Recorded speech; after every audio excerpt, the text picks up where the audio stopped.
తెలుగుదేశం తిరిగి అధికారంలోకి వస్తే చంద్రన్న బీమా పథకం కింద ఇచ్చే మొత్తాన్ని 5 లక్షల నుంచి 10 లక్షలకు పెంచుతామని మంత్రి మంగళగిరి ఎమ్మెల్యే అభ్యర్థి నారా లోకేష్ హామీ ఇచ్చారు. ఎన్నికల ప్రచారంలో భాగంగా తాడేపల్లి మండలం వడ్డేశ్వరం పర్యటించిన లోకేష్ ప్రజలకు ప్రభుత్వ పథకాలను వివరిస్తూ ఓట్లు అభ్యర్థించారు.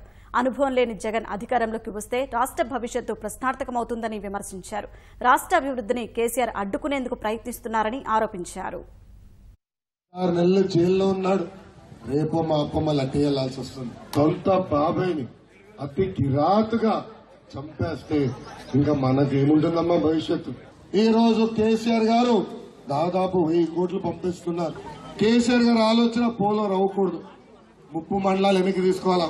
మనం మచిలీపట్నం పోర్ట్ తెలంగాణకు తీసుకోవడానికి ప్రయత్నిస్తున్నాం. అందుకే ఇచ్చిన మాట నిలబెట్టుకున్న వ్యక్తికి ఓటేస్తామా, మాయ మాటలు చెప్పిన వ్యక్తికి ఓటేస్తామని ఒక్కసారి ఆలోచించాలా.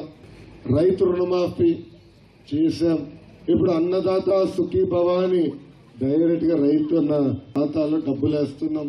పెళ్లి కానుక ఇట్లా చెప్పుకుంటా పోతే దాదాపు 120 సంక్షేమ కార్యక్రమాలు